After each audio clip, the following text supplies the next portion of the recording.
이제 불교에서는 이제 카르마가 굉장히 중요한데요. 이 업을 어찌할 거라고도 이제 많이 하는데, 옛날 어르신들. 이게 요가 철학에서 업은 과거 행위의 축적물로 신분이나 장소, 시간 등 조건이 맞으면 드러나는 잠재력이라고 하는데요. 업 가운데서 과보로 드러나기 좋은 것만이 이제 잠재인상으로 나타난다고 해서, 그 잠재인상인 이제 바서나 이것을 굉장히 중요한 것으로 언급을 하셨는데요. 이제 고행가께서는 마음의 심층에 쌓인 축척물이라는 의미의 쌍카라, 우리가 이제 고행가 윗바사나 하다 보면 늘 쌍카라라는 말을 많이 듣게 되는데, 많이 사용되는데, 쌍카라와 바사나는 어떻게 다릅니까? 사실 그 불교 공부를 조금 해본 분들은 고행가 선생님께서 마음에 쌓인 축척물로서 상카라를 표현하시는 거에 대해서 경전에 어떤 출처가 있습니까? 하고 질문하는 경우들이 종종 있습니다. 네. 근데 제가 알기로는 불교 경전에서는 축척물로 표현된 상카라가 없는 걸로 알아요. 왜냐면 이제 그 강구 스님 출간하신 초기 불교의 이해도 보면 상카라를 한자로 행으로 옮기는데, 이것이 오온에서 설명될 때하고 12연기에서 설명될 때가 달라집니다. 일반적으로는 행 표현을 하고 있죠. 그런데 고행가 선생님께서는 일관되게 잠재 인상 또는 무의식에 쌓여진 축척물로서 표현을 하시거든요. 그러니까 잠재 인상이라고 하는 것은 일맥상통한 부분이 있어요. 왜냐하면 상카라의 어원 자체는 상카타, 뭐든지 조합되고 구성된 거라는 얘기거든요. 그래서 어떤 것이든 조합되고 구성된 건 언젠가는 해체되고 소멸될 거라는 내용이 전제가 되어 있습니다. 상카라 하면. 그래서 우리 마음의 심적 상태도 조건화되어 있다는 얘기가 되고, 그런 식으로 그 우리가 심리적 반응으로 드러나게 되는 것을 상카라라고 표현을 하셨는데, 심리적 반응이 자꾸 반복되다 보면은 어떤 틀을 갖게 됩니다. 이를테면 그 우리 그 붕어빵 틀처럼 밀가루만 집어넣으면 똑같은 모양 붕어빵으로 찍혀 나오잖아요. 그 마음의 습관적 틀, 경향, 습성, 이렇게 표현을 할 수가 있겠죠. 그런데 이 요가 수트라에서는 바사나라는 단어가 나와요. 그 마음에 쌓인 축적물, 이렇게 표현하는데, 고행가 선생님께서는 이 바사나라는 단어를 자주 사용을 안 하셨어요. 저는 아예 사용 안 하신 줄 알고 있다가 제가 2년 전에 3일 코스 본문을 갱신하면서 새로운 자료를 받아서 번역을 하면서 거기서 처음으로 고행가 선생님께서도 바사나라는 단어를 사용을 하시더라고요. 네. 그래서 결국은 뭐냐면, 바사나는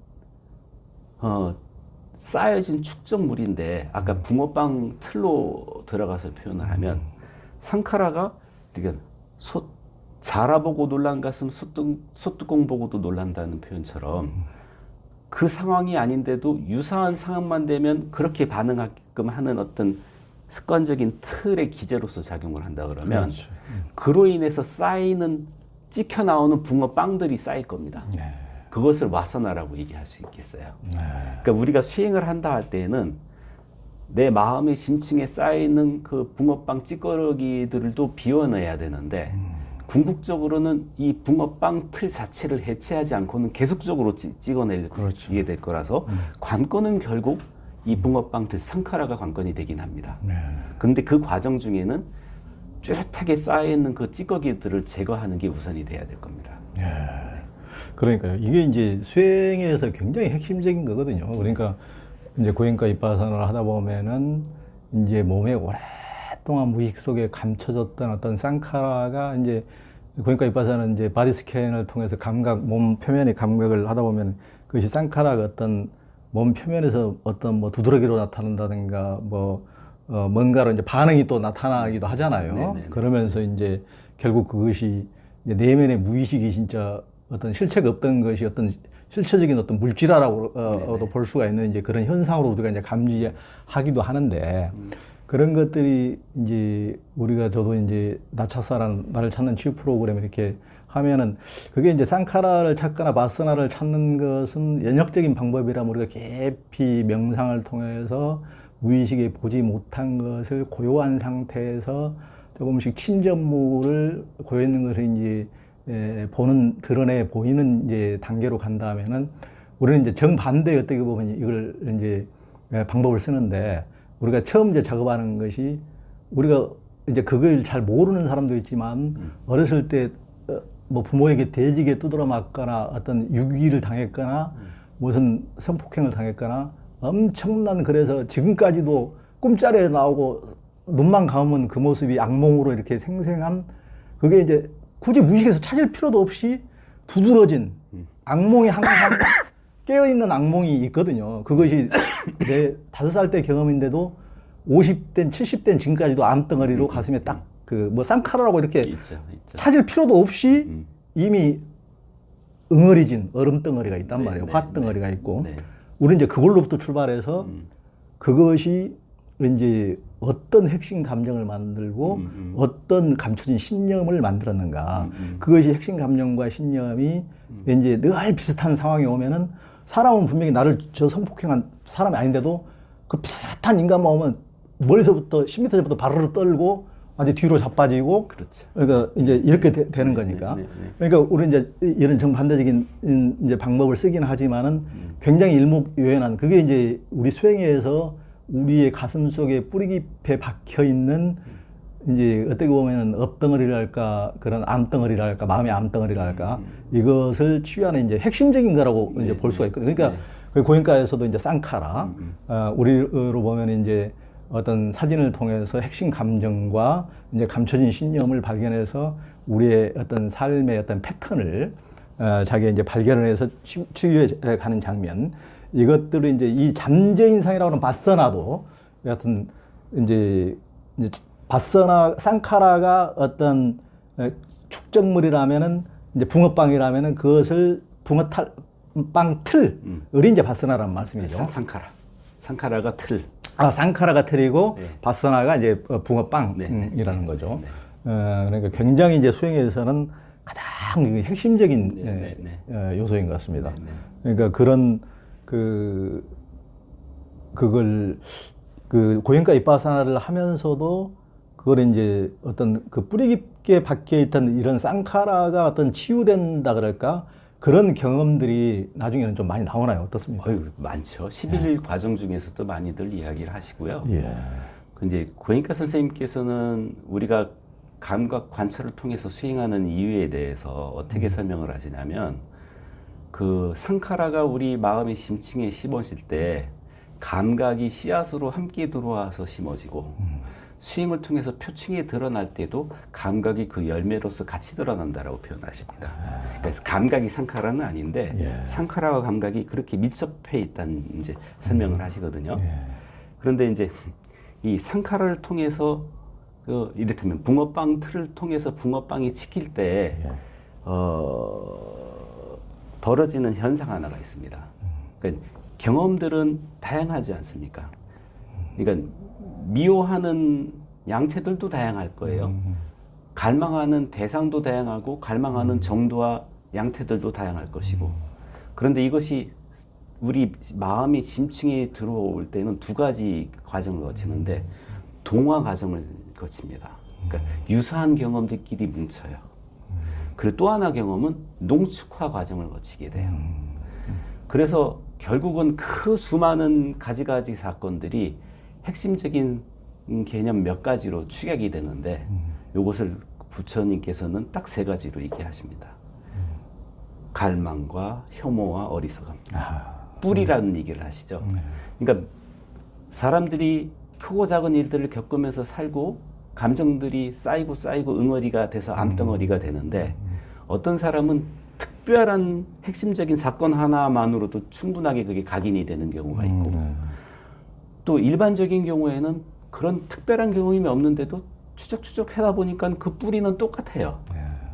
근데 이게 사람에 따라서는 핵심 사건이 기억이 나는 경우도 있고 기억이 나지 않는 경우도 있습니다. 그럼에도 불구하고 이 뿌리는 똑같습니다. 관건은 이 뿌리를 쳐야 된다는 얘기가 되고 이 뿌리를 치려면 무의식적 단계까지 그 마음의 심층까지 내려가서 그 뿌리를 잘라야 된다는 얘기가 되죠. 예. 그러니까 지금 이제 말씀하신 이제 갈망, 혐오, 무지, 네. 어리석음, 이게 이제 탐진치 삼독이라고 이제 네. 하는 거죠. 네. 결국 이제 그게 남아있는 이상은 우리가 어떤 것을 제거했다 하더라도 상카라를 했다 하더라도 다시 또 그것이 네. 이제 재생되고 끊임없이 이제 탐진치가 그것을 만들어내니까요. 네. 네. 다시 그 이제 고통의 윤회에서 빠져나오기 어렵다. 그러니까 탐진치 이제 삼독을 이제 뿌리 뽑아야 된다. 네. 이제 그런 말씀이시죠. 그 요가 인문학에 나온 상키어 학파의 주장을 보면은 마음의 작용들은 그들의 주인 뿌루셔에게 항상 인식된다고 했어요. 왜냐하면 순수한 알아차림, 즉 뿌루셔는 전변하지 않기 때문이라고 했는데요. 마음은 순수한 알아차림에 의해 지각돼야 하는 대상이기 때문에 스스로 비추지는 못한다고 했는데요. 게다가 지각하는 것과 지각되는 대상이 동시에 파악되지는 않는다고 했어요. 마음이 또 다른 마음에 의해 지각된다면 지각되고 지각하는 마음에 무한한 소급이 발생해서 기억에 혼란이 생긴다고 했는데요. 윗바사나에서도 마음 챙김이라는 이제 삿띠를 챙기고 알아차림, 마인드풀리스를 강조하는데요. 이때 관하는 목격자와 요가에서 말하는 뿌루셔를 같은 걸로 볼 수 있습니까?